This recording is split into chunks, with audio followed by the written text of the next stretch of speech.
ಇನ್ನು ಪವರ್ ಟಿವಿಯ ಧರ್ಮ ಯುದ್ಧಕ್ಕೆ ಇದೀಗ ಮತ್ತಷ್ಟು ಬಲ ಸಿಕ್ಕಿದೆ. ಇವತ್ತಿನಿಂದ ರಾಜ್ಯದ 224 ಕ್ಷೇತ್ರಗಳಲ್ಲಿ ಬಿಜೆಪಿ ಹೋರಾಟಕ್ಕೆ ಮುಂದಾಗಿದೆ.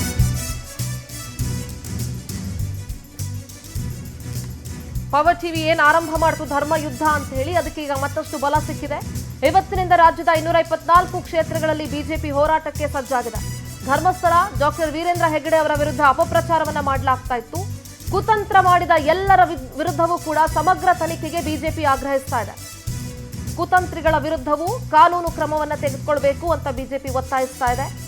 ಧರ್ಮಸ್ಥಳದ ವಿರುದ್ಧ ಷಡ್ಯಂತ್ರ ಮಾಡಿದವರು ಯಾರು? ಕುತಂತ್ರಿಗಳ ವಿರುದ್ಧ ಯಾಕಿನ್ನೂ ಕ್ರಮ ತೆಗೆದುಕೊಂಡಿಲ್ಲ? ತನಿಖೆ ಯಾಕೆ ಮಾಡ್ತಾ ಇಲ್ಲ? ಸಮಗ್ರ ತನಿಖೆಗೆ ಆಗ್ರಹಿಸಿ ಇವತ್ತಿನಿಂದ ಒಂದು ವಾರ ಬಿಜೆಪಿ ಹೋರಾಟದಲ್ಲಿ ತೊಡಗಿಸಿಕೊಳ್ಳಲಿದೆ.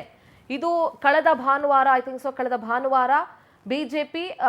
ಬಿಜೆಪಿ ಪಕ್ಷದಿಂದ ಅಂತಲ್ಲ, ಪಕ್ಷದಿಂದ ಗುರುತಿಸಿಕೊಳ್ಳಿಲ್ಲ ಯಾರುವೆ. ನಾವೆಲ್ಲ ಧರ್ಮಸ್ಥಳದ ಭಕ್ತರಾಗಿ ನಾವಲ್ಲಿಗೆ ಹೋಗ್ತಾ ಇದ್ದೀವಿ ಅಂತ ಹೇಳಿ ಧರ್ಮಸ್ಥಳ ಚಲೋ ಅಂತ ಮಾಡಿ ಅಲ್ಲಿ ಹೋಗಿ ಧರ್ಮಸ್ಥಳದ ಜೊತೆ ನಾವಿದ್ದೀವಿ ಅನ್ನುವಂಥ ಘೋಷಣೆಗಳನ್ನ ಕೂಗಿ ಬಂದಿದ್ರು. ಈಗ ಇವತ್ತಿನಿಂದ ಒಂದು ವಾರದವರೆಗೂ ಕೂಡ 224 ಕ್ಷೇತ್ರಗಳಲ್ಲಿ ಬಿಜೆಪಿ ಹೋರಾಟವನ್ನ ನಡೆಸಲಿದೆ.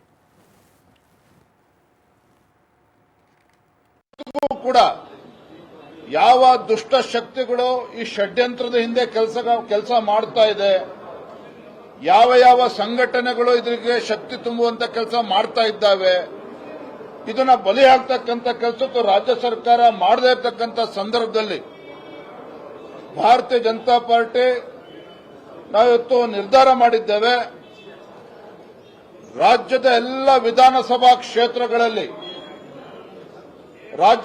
ವಿಧಾನಸಭಾ ಕ್ಷೇತ್ರಗಳಲ್ಲಿ ಮುಂದಿನ ಒಂದು ವಾರ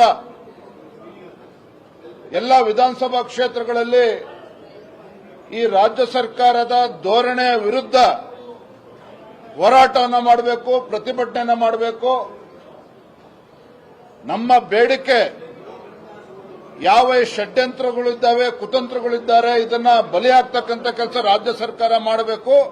ಇಂಥ ದುಷ್ಟಶಕ್ತಿಗಳ ವಿರುದ್ಧನೂ ಕೂಡ ಕೇಸನ್ನು ರಿಜಿಸ್ಟರ್ ಮಾಡಿ ಅವ್ರ ಮೇಲೆ ಬಿಗಿಯಾಗಿರ್ತಕ್ಕಂಥ ಒಂದು ಕ್ರಮವನ್ನು ತೆಗೆದುಕೊಳ್ಬೇಕು, ಶಿಕ್ಷೆ ಆಗಬೇಕು. ಹಾಗಾಗಿ ಭಾರತೀಯ ಜನತಾ ಪಾರ್ಟಿ ಹೋರಾಟವನ್ನು ಮಾಡ್ತೇವೆ. ಪ್ರತಿ ವಿಧಾನಸಭಾ ಕ್ಷೇತ್ರದಲ್ಲೂ ಕೂಡ ನಾವು ಹೋರಾಟವನ್ನು ಮಾಡ್ತೇವೆ. ಧರ್ಮದ ಉಳಿವಿಗಾಗಿ